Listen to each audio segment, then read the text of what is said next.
Lovely.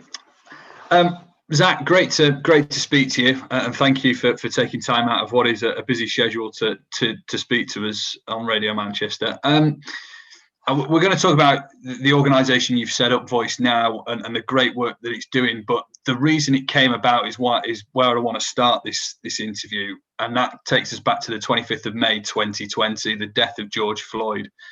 What was your immediate reaction watching the events on the news as it broke and as it developed to what you'd witnessed? Yeah, it was. So I was in Germany at the time. I don't mean you just talking about it right there, it gives me chills. But yeah, man, I wasn't able to watch the full video. I still haven't been able to watch the full video. As you can imagine, I mean, we ran through like every emotion besides the good emotions. It was just heartbreaking, and you were angry and just like confused on how this could happen.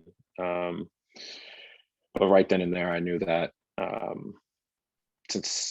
believe that everybody has a platform, no matter how big or how small. But right then and there, I knew that this was the route I want to take in giving back, and that is helping out the disadvantaged minority communities in America. And myself and my VOYCENOW team, we thought that the next generation, which is children, is where we really should focus, because if we can get into them, and we can help support them and give them hope and motivation and passion for getting out of where they are, that we can maybe make the world a better place.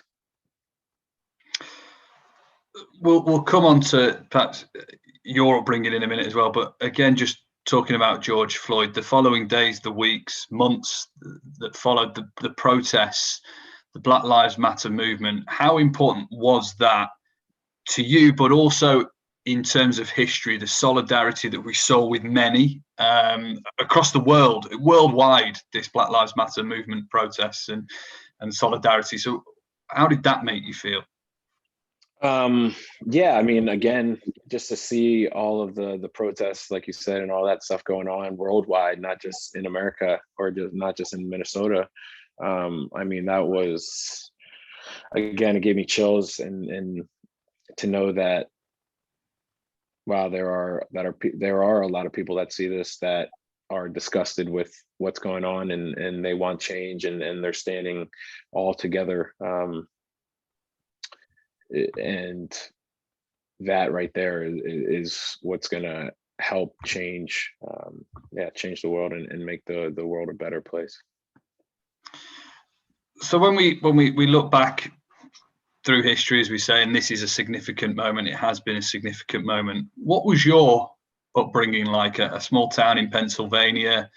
What was your upbringing like? Yeah, man, I mean, I was very, very privileged growing up. I haven't really dealt with any racism really, or definitely no police brutality. Although I know my mom, I mean, so my sisters are half Black. And I know my mom definitely, she hasn't told me exactly what she's dealt with, but she definitely has dealt with people looking at her weird or making these ignorant comments about her walking around with 3 Black kids at the age of 26, 27, 28. Yeah, she's definitely dealt with some ignorant comments and that stuff. But the only thing I've really dealt with are like jokes from friends in school, the Oreo jokes, or people thinking, because I grew up in a white household, thinking that I'm white when I'm Black, but that's really it.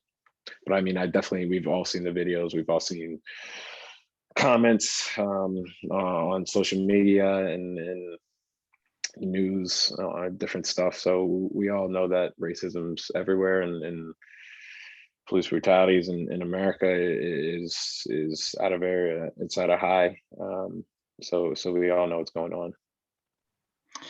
So all this combined, from the upbringing, the stories your mum told you, what you experienced in school, the Black Lives Matter movement, led you to found Voice Now.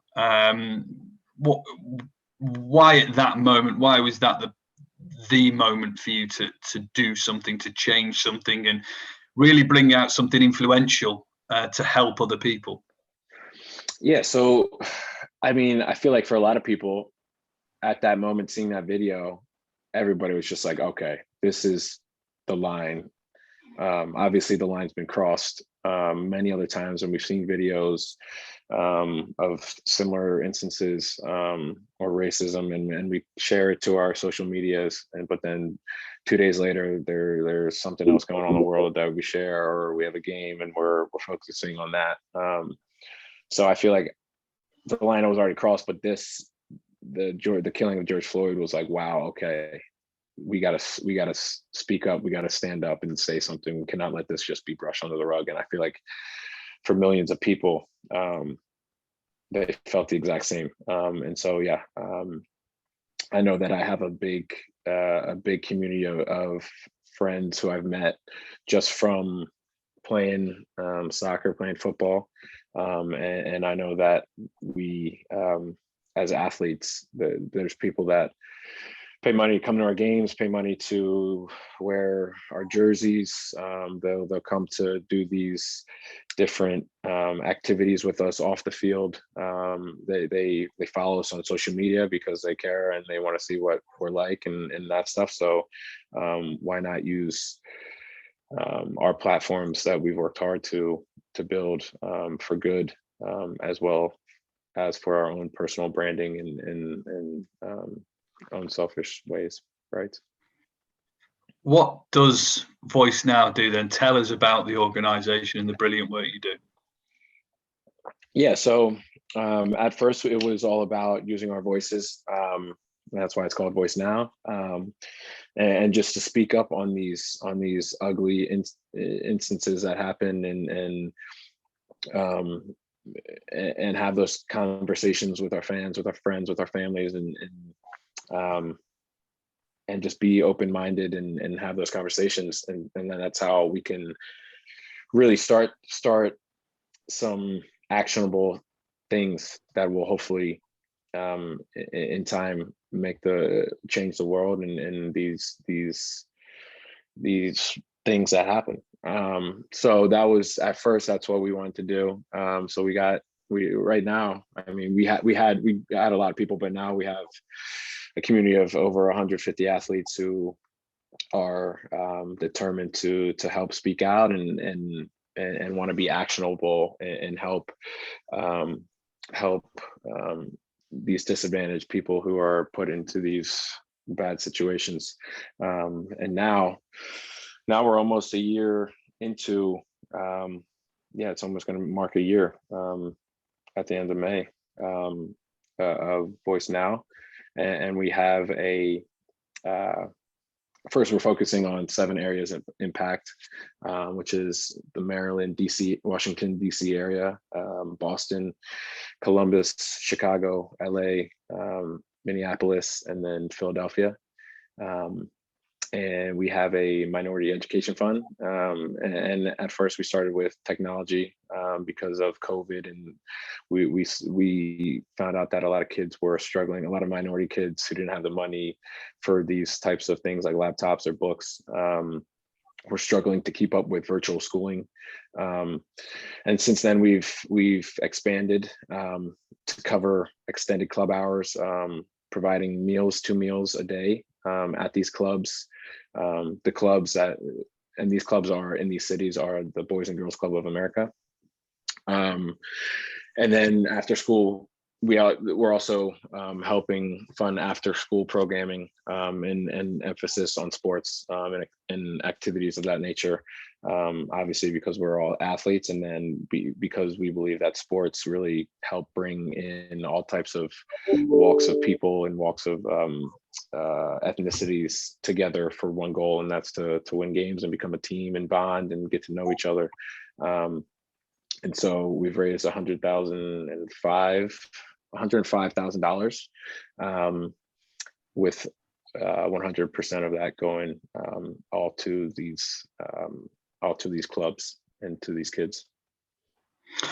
Which obviously it means a lot to them, and what they receive, as you say, all the equipment you provide and the education as well. You said you had quite a, you were privileged growing up, but I guess there's some of the athletes part of it now who didn't have that.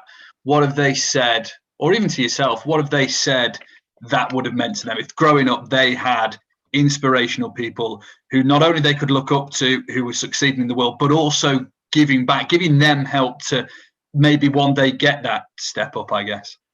Well, that's the thing. I mean, that's why I think we've been able to kind of obtain all these different athletes of different sports, mainly soccer, football, but of different sports all over, because they realized that, and this is the way I looked at it, how cool and how much of a motivation it would be if a professional athlete or a couple professional athletes came into my community and threw a camp, which we want to throw camps of different sports.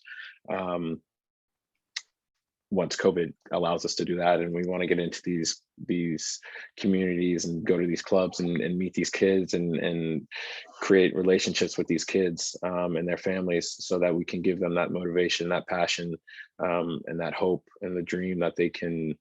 It doesn't matter where you come from, as long as you work hard and you focus on the right things, that you can get out of anything, and you can have these types of opportunities in life that we have.